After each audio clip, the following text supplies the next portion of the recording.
नमस्कार, विश्वा न्यूज में आपका स्वागत है। मैं श्री गोपाल नारसन। सबसे पहले मुख्य समाचारों पर एक नजर। उत्तराखंड में नेता प्रतिपक्ष व वरिष्ठ कांग्रेस नेत्री डॉक्टर इंदिरा हृदयेश का दिल्ली में हुआ निधन। कांग्रेस हाईकमान का सचिन पायलट को महासचिव पद का ऑफर।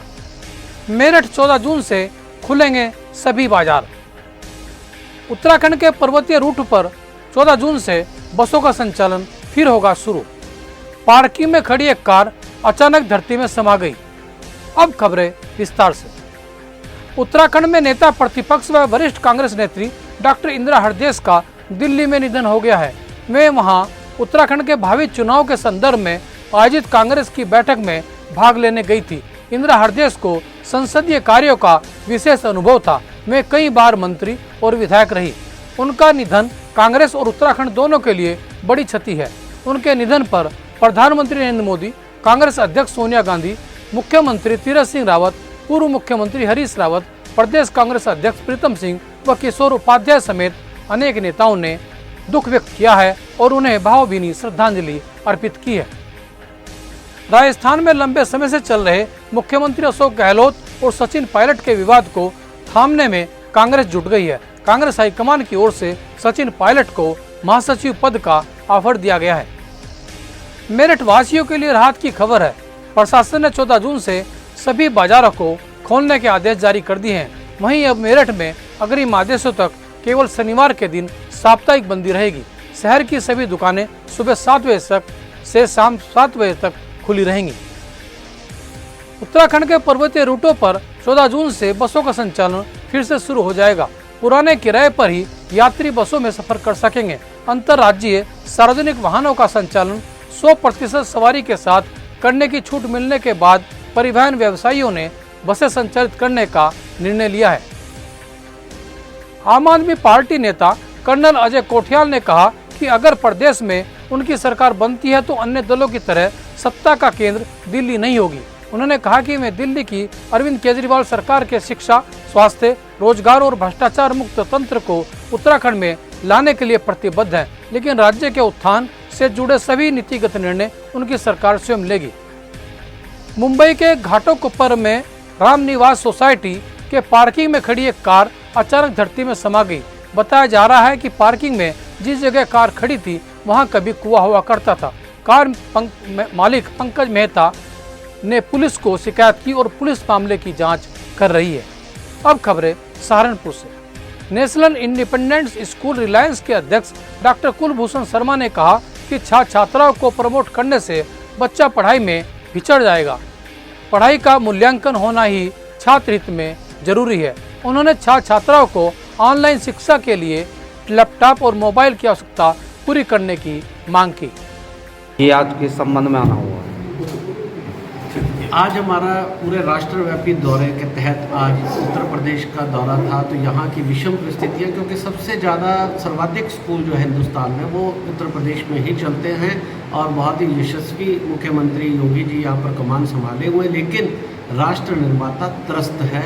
आज वो सब्जियाँ बेचने को मजबूर है, मजदूरी करने को मजबूर है, बेरोजगार हो रहा है और उसके बावजूद शिक्षकों ने शिक्षा का नुकसान नहीं होने दिया। बच्चों को ऑनलाइन जो उनका एक दायित्व है, राष्ट्रीय दायित्व, उसको निभा रहे हैं। लेकिन मेरी इन मुख्यमंत्री से अपील है, दिनेश शर्मा जी से अपील है कि वो इन शिक्षकों को राहत पैकेज अनाउंस करें ताकि ये विद्यालय जो शिक्षा के मंदिर है वो सुचारू रूप से चलते रहे और इनकी परिस्थितियों को जानकर इनकी स्थितियों का मूल्यांकन करना चाहिए। कमेटी बनाकर इनका मूल्यांकन करें और तुरंत इनको राहत पैकेज अनाउंस करें ताकि ये शिक्षा के मंदिर किसी तरीके से बर्बाद ना हो। अगर ये बर्बाद हुए तो आने वाली पीढ़ी जो है हमें किसी भी कीमत पर ना हमारे नेताओं को माफ़ करेगी ना हमें माफ़ करेगी कि आपने इस बात को उठाया नहीं। इसलिए नीसा इस बात पे अपील करती है। सरकार ने हाई स्कूल और इंटर के बच्चे बिना परीक्षा के पास कर दी, इसमें आपका क्या कहना है? इसमें आपकी क्या वर्ग है? देखिए, एक तरह का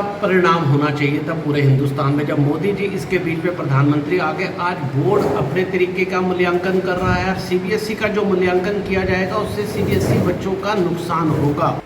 सहारनपुर नगर वार्ड 39 के पार्षद प्रदीप उपाध्याय ने कहा कि विपक्षी उनके विकास कार्य को हजम नहीं कर पा रहे हैं, इसी कारण उनकी आलोचना कर विकास में बाधा उत्पन्न कर रहे हैं। एसपी सिटी महोदय से मिलने के लिए आए हैं।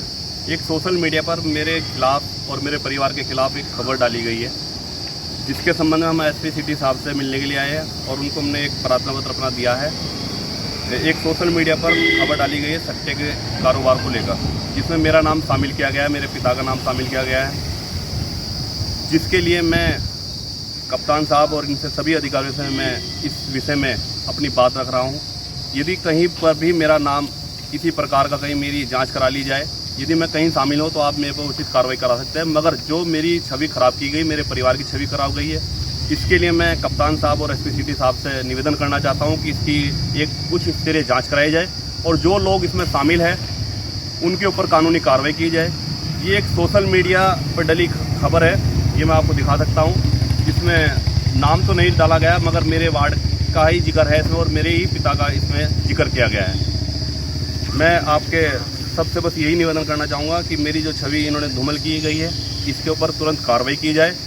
और एक जांच का विषय ये भी है कि कोतवाल साहब, सदर थाने के हमारे कोतवाल साहब इसमें लेफ्ट हुए हैं। जब ये खबर डली है इसमें लेफ्ट हुए हैं, ये क्या कारण है क्या नहीं है, ये भी एक जाँच का विषय है। ग्रीन आर्मी इंडिया ने रुड़की के ढंढेरा में कोविड टीकाकरण में लगे हुए स्वास्थ्य कर्मचारियों, आशा, एएनएम को मास्क, सैनिटाइजर, फेस शील्ड व ग्लव्स भेंट किए।